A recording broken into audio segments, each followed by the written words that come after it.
Assalamualaikum warahmatullahi wabarakatuh. Hai semuanya, perkenalkan nama saya Nikma Nur Salima dengan NPM 2229051051. Saya dari kelas 5C dengan program studi S1 Farmasi di Universitas Cunyadin Medan. Pada kesempatan kali ini, saya akan menyampaikan materi mengenai aspek CDOB, yaitu organisasi, manajemen, dan personalia.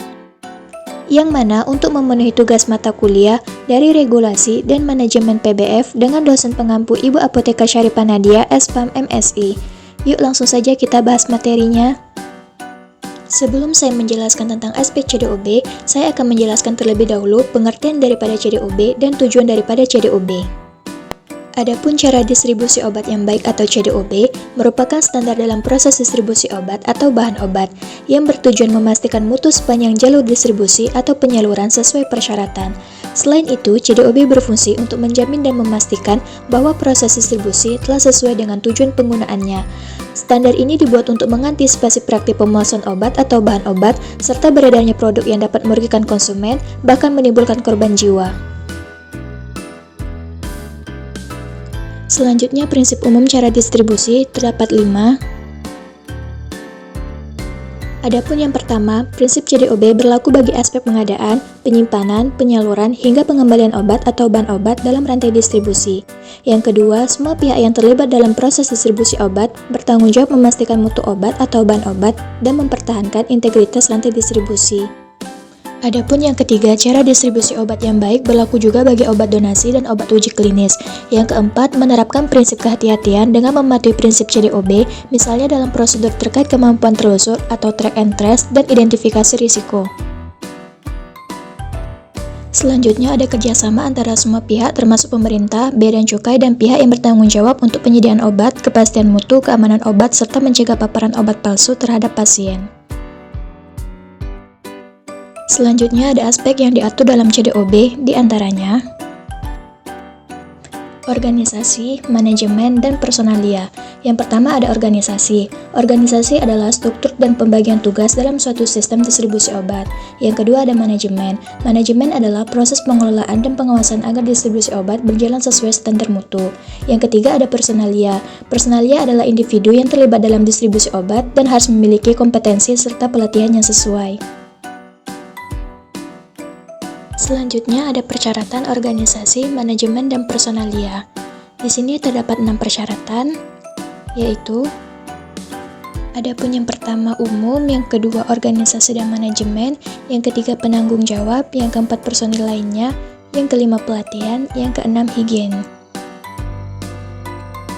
Kita bahas dulu yang pertama, ada persyaratan umum, yang mana pelaksanaan dan pengelolaan sistem manajemen mutu yang baik serta distribusi obat atau bahan obat yang benar sangat bergantung pada personil yang menjalankannya.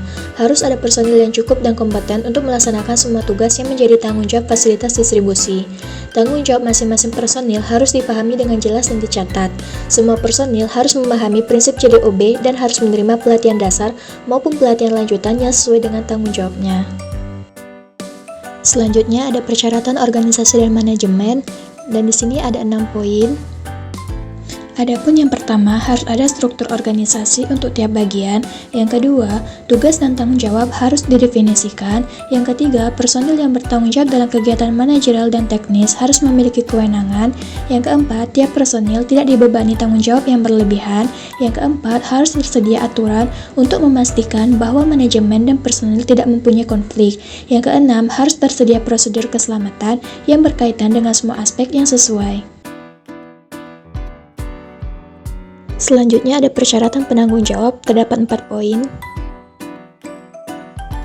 Yang pertama, manajemen puncak di fasilitas distribusi harus menunjuk seorang penanggung jawab. Yang kedua, penanggung jawab mempunyai uraian tugas yang harus membuat kewenangan dalam hal pengambilan keputusan sesuai dengan tanggung jawabnya. Yang ketiga, penanggung jawab harus seorang apoteker yang memenuhi kualifikasi dan kompetensi sesuai peraturan perundang-undangan.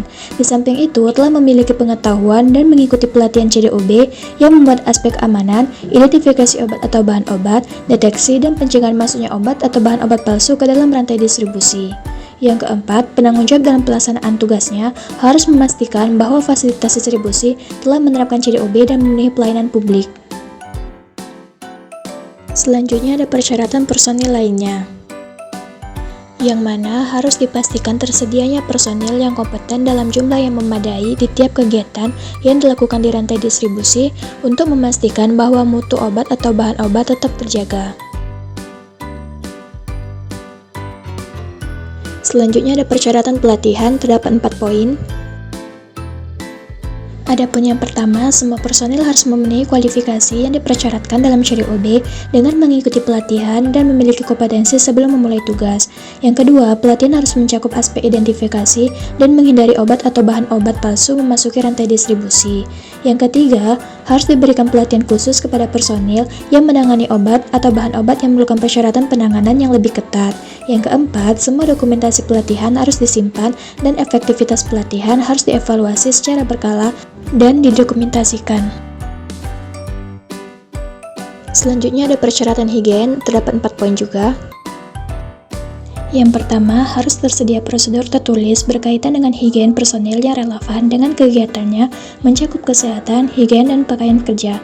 Yang kedua, menyimpan makanan, minuman, rokok, atau obat untuk penggunaan pribadi di area penyimpanan.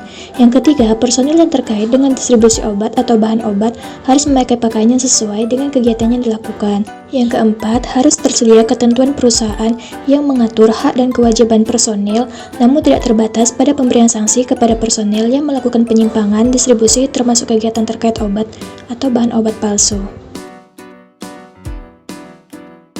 Selanjutnya, kesimpulan dari materi tersebut, bahwa pelaksanaan distribusi obat yang baik bergantung pada personil yang kompeten, struktur organisasi yang jelas, dan kepatuhan terhadap ciri OB. Penanggung jawab yang harus seorang apoteker memiliki kewenangan untuk memastikan mutu dan kepatuhan regulasi. Personil harus mendapatkan pelatihan rutin, terutama dalam deteksi obat palsu dan penanganan obat khusus. Higien kerja harus dijaga dengan prosedur yang ketat. Semua kebijakan harus terdokumentasi dan diawasi untuk memastikan distribusi obat yang aman dan berkualitas. Sekian dan terima kasih.